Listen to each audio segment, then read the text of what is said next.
Halo semua, perkenalkan nama aku Betsyeba Baruginting dari Prodi Pendidikan Ekonomi Angkatan 24. Di sini aku akan menjelaskan sekaligus sharing kepada teman-teman sekalian tentang buah roh yang ada di Galatia 5 ayat 22 sampai 23. Selamat menyaksikan. Oke, sebelumnya teman-teman tahu nggak apa itu buah roh? Nah, di dalam Galatia 5 ayat 22 sampai 23.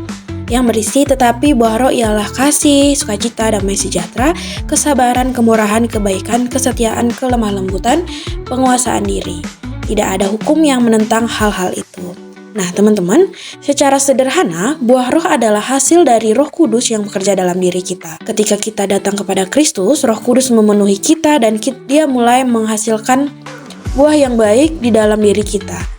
Dari mulai bekerja di dalam diri kita, menguduskan kita, dan membuat kita semakin serupa dengan Yesus. Teman-teman, dalam Yohanes 15 ayat 5, Yesus juga berkata, "Aku pokok anggur dan kamulah ranting-rantingnya. Barang siapa tinggal di dalam aku dan aku di dalam dia, ia berbuah banyak, sebab di luar aku kamu tidak dapat berbuat apa-apa." Nah, di sini kita tahu bahwa tanpa Yesus dan Roh Kudus, kita tidak dapat berbuat apa-apa. Kita tidak dapat benar-benar mengasihi ataupun bersabar. Kita tidak dapat memiliki sukacita atau kedamaian sejati dalam hidup kita. Nah, jadi saat kita berpikir tentang pertumbuhan buah roh, kita harus tetap bergantung pada Tuhan untuk membantu kita bertumbuh. Pada akhirnya, Dialah yang menghasilkan buah dalam diri kita saat kita bersandar kepada Tuhan dan bergantung sepenuhnya kepadanya.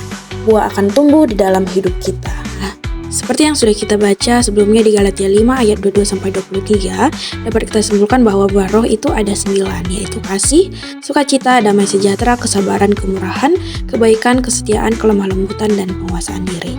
Nah, kita bahas yang pertama itu ada kasih. Dalam Yohanes 13 ayat 3-4, mengatakan bahwa aku memberikan perintah baru kepada kamu, yaitu supaya kamu saling mengasihi sama seperti aku telah mengasihi kamu. Demikian pula kamu harus mengasihi. Dengan demikian semua orang akan tahu bahwa kamu adalah murid-muridku, yaitu jikalau kamu saling mengasihi. Nah, teman-teman, di sini Yesus memerintahkan kita untuk saling mengasihi, baik dalam perkataan maupun perbuatan. Kita dipanggil untuk melayani satu sama lain, menanggung beban satu sama lain, saling peduli, dan mengorbankan hidup kita untuk satu sama lain. Kita harus meminta Roh Kudus untuk membantu kita mengasihi sesama saudara dan saudari di dalam Kristus. Bahkan ketika kita tidak merasa mengasihi, Dia dapat memampukan kita untuk mengasihi. Yang kedua ada sukacita. Dalam Yakobus 1 ayat 2 mengatakan, "Anggaplah sebagai suatu kebahagiaan apabila kamu jatuh ke dalam berbagai-bagai percobaan. Sebab kamu tahu bahwa ujian terhadap imanmu itu menghasilkan ketekunan." Nah teman-teman, sukacita kita berasal dari kenyataan bahwa kita mengenal Allah yang hidup. Semua dosa kita diampuni, kita akan hidup bersama Allah untuk selamanya, dan tidak ada yang dapat memisahkan kita dari kasih Allah yang luar biasa dan tidak pernah berhenti.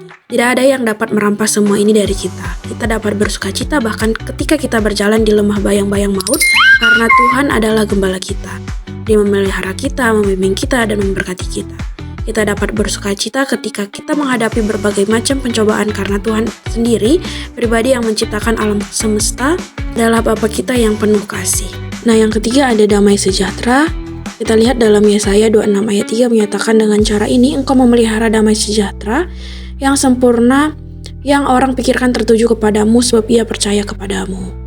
Ketika kita memusatkan pikiran kita kepada Tuhan dan mengingat bahwa Dia yang mengendalikan segala sesuatu, hal ini menghasilkan kedamaian yang dalam dan kekal dalam diri kita.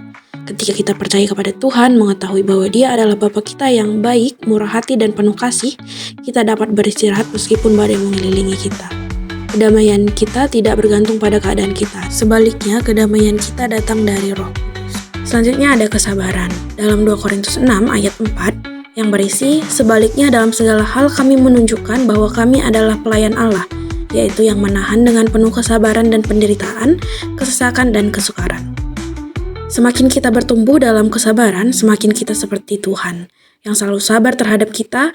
Dia sabar terhadap kelemahan, kegagalan, dan dosa kita. Dia tidak memperlakukan kita sebagaimana dosa kita seharusnya.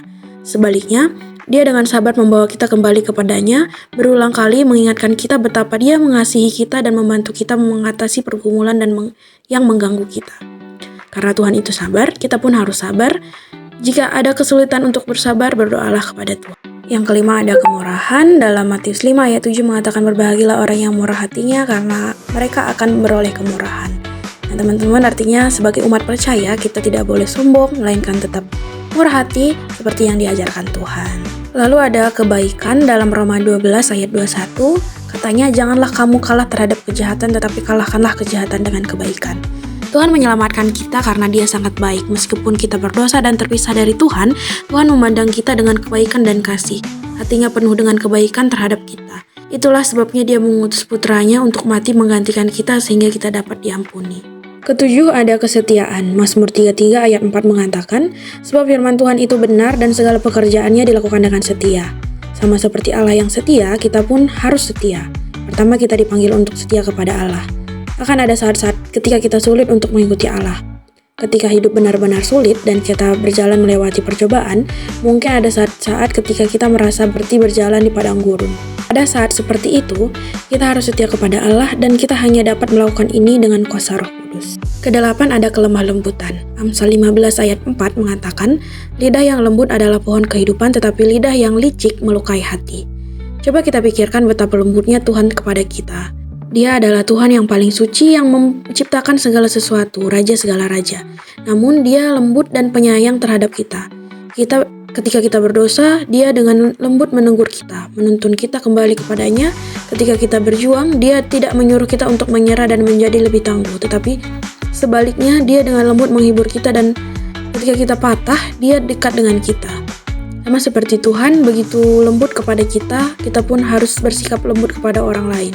Nah, yang terakhir ada penguasaan diri. Dalam Amsal 16 ayat 32 katanya, orang yang sabar melebihi seorang pahlawan, orang yang menguasai dirinya melebihi orang yang merebut kota. Kita harus mengendalikan diri kita dalam setiap aspek kehidupan, termasuk hal-hal yang kita katakan, apa yang kita lihat, apa yang kita pikirkan, seberapa banyak yang kita makan, dan banyak hal lainnya.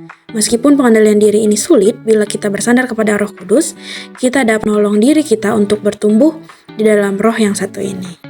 Nah, dari pembahasan ini, mari kita bersama-sama bertumbuh dalam Allah dan menghasilkan buah yang sesuai dengan perintah Tuhan. Sekian dari saya, terima kasih.